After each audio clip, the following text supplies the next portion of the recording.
waxaan adduunka ka tegay 25 November sanadkan kadib xanuun dheer oo aan la daala dhacay kadib markaan ugu raaxeeyay dhammaan shacab weynaha adduunka sixirka mawhibadeeda kubadda waxaan ka farxiyay jamaahiirta kubadda cagta oo idil balse jirkeyga waxaa dilooday xanuun waxaan ahaa indhaha jamaahiirta Barcelona iyo Napoli iyo haliyeyga jamaahiirta qarankayga Argentina waxaan u soo hoyay laba ka mid ah koobabkii World Cup-ka ma ihi mid lagu barbardhigi karo laacib kale waxaan ahay ustuuro ama saaxirka kubadda cagta haddii aan oraahda saxo caawiyaha fuqurada wiilka Armando kii la jeclaa waxaan ahay saaxiibka Fidel Castro waxaan jeclahay Che Guevara isku soo wada duube waxaan ahay Diego Armando Maradona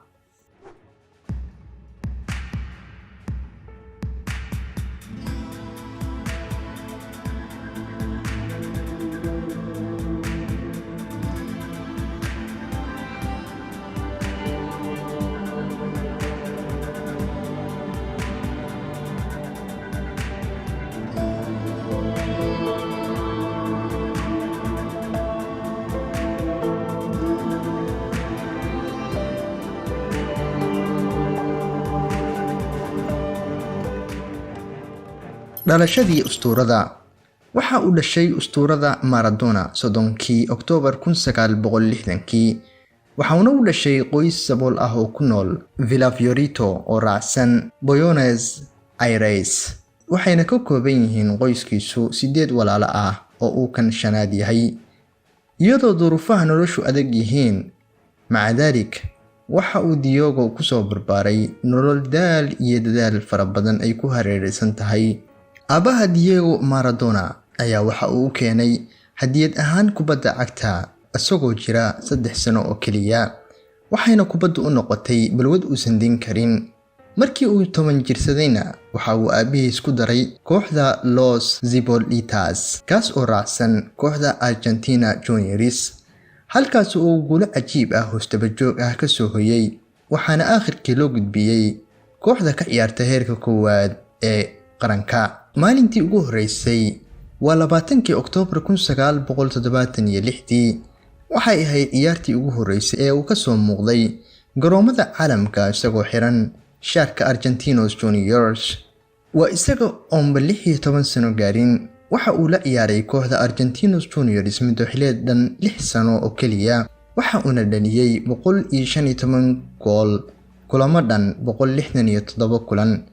waxa uu go'aansaday inuu ka wareego kooxdaas una wareego kooxdii uu jeclaa ee Boca Juniors ee Argentina waxaana lagu kala wareegay Diego Maradona qiimo lacageed oo dhan xilligaas 1 milyan oo lacagta sterling-ka ah waxayna ahayd lacag aad u fara badan xilligaas waxaana Maradona kula guuleystay kooxdiisii koobkii ugu horeeyay ee uu qaado waa 1982 waxaana lagu magac daray ustuuradii Maradona dhanka heer caalami waxa uu Maradona u saftay ciyaartii koobka adduunka ee ugu horeysay 1982 waxa uu soo bandhigay ciyaar aan inaba caadi ahayn balse kuma uusan guuleysan koobka sanadkaas waxa uu isla sanadkaas heshiis la galay kooxda Barcelona heshiiskaas oo dhan 5 milyan oo lacagta sterling-ka ah waxayna ahayd heshiiskii ugu la yaabka badnaa taas oo ahayd iskoor cusub oo aan inaba caadi ahayn waxa uu noqday xidig ka soo dhex muuqda kooxda reer Spain ee Barcelona waxa uu la gaaray guulo tiro beel ah waxa uu kula guuleystay koobabka boqorka iyo koobka Super Spain balse waxa saameyn ku yeelatay xanuun kaga yimaaday dhanka kaliyaha iyo dhaawac ka soo gaaray lugta waxa uu ku soo laabtay garoomada waxa uu hormuud u noqday mid ka mid ah dagaaladii ugu adkaa ee dhexmara laba kooxood ee kubadda cagta khaasatan kooxda Barcelona iyo Atletico Bilbao waxa uu gaaray guulo fara badan balse khilaaf joogto ah oo dhex maray Maradona iyo mulkulihii kooxda Barcelona ayaa sababay inuu go'aansado inuu isaga tago kooxda Barcelona waxa uu ku reebay xasuus raagta jamaahiirta reer Barcelona qalbiyadooda ilaa maantay halyeygii Napoli ayaa la wareegtay ciyaaryahanka Maradona qiimo lacageed dhan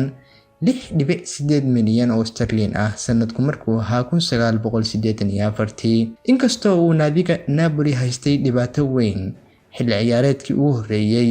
haddana waxa uu Maradona dhexda u xirtay sidii uu guulo uga soo hoyn lahaa, iyaga oo gaaray in ay kaalinta 8aad u dhacaan sanadkaas. Sanado ka bacdina waxay kooxdu ku guuleysatay koobka horyaalka oo muddo ka maqnaa,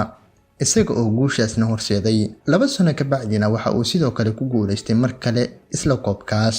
sanado ka bacdi joogitaankiisii Napoli waxa uu sidoo kale u sahlay inay qaadaan koobkaas iyo koobka boqorka. waxa uu u soo hoyay sidoo kale koobka midowga Yurub 1989 iyo Coppa Italia, kaas oo ka dhigay Maradona halyeegii kooxda Napoli ay ku dhaarato ilaa maantay. 1986 waxa uu ku guuleystay koobkii adduunka, waxa uu dhaliyay gooshii caanka ahayd ee muranka dhalisay ee gacanta uu kaga dhaliyay kooxdii reer England. markii la weydiiyay sababta uu gacanta u dhaliyay, waxa uu yiri, waxaan ku dhaliyay gooshaas madaxayga iyo xogaa gacanta Ilaahayah. maalmihii dambe ee xilli ciyaareedkii Maradona waxaa lagu ogaaday in Maradona uu leeyahay balwadda kokaynta, waxaana lagu ganaaxay lacag dhan $70,000 Mareykanka ah xilli uu dhex joogay Mareykanka. iyo sidoo kale waxaa hareeyay fadeexad naag uu si sharci darro ah u dhalay ilmo. waxa uu kadib u wareegay Ishbiiliya, sanad kadibna waxa uu sii wareegay Boca Juniors oo ku taalay Argentina. waxa uuna ka fariistay kubadda cagta sanadkii markuu ahaa 1979, isaga oo noqday halyeeyga shucuubta kubadda cagta, caawiyaha fuqarada, waxayna FIFA u aqoonsatay laacibka ugu fiicnaa qarnigii 20aad. isku daydii uu ku guuldareystay kadib markii uu ka fariistay kubadda cagta, waxa uu Maradona ku celceliyay inuu rabo inuu tababaro kooxda qaranka Argentina, waxayna u rumowday riyadaas sanadkii 2008, balse waxa uu rumoobi weyday riyadiisii ahayd inuu koobka adduunka kula guuleysto xulkiisa Argentina, iyadoo quarter finaliskii lagu reebay. kadib waxa uu tababare ka noqday naadiga Carbeed ee Wesley ee Imaaraadka ah, kadibna waxa uu wareegay Fujairah.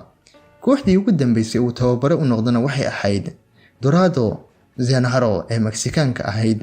nasiib darrase guulo iyo koobab la sheego lama uusan qaadin kooxahaas. November bilowgeedii ayaa waxa uu galay qaliin dhanka maskaxda ah, bil kadibna waa uu geeriyooday. Maradona waxa lagu xasuusan doonaa inuu hantiyay malaayiinta shacabka ah ee daawada ama xiiseeya kubadda cagta, ayna jecel yihiin inta kubadda xiiseysa ilaa maantay dhammaan daafaha dunida oo dhan. Maca salaama Maradona.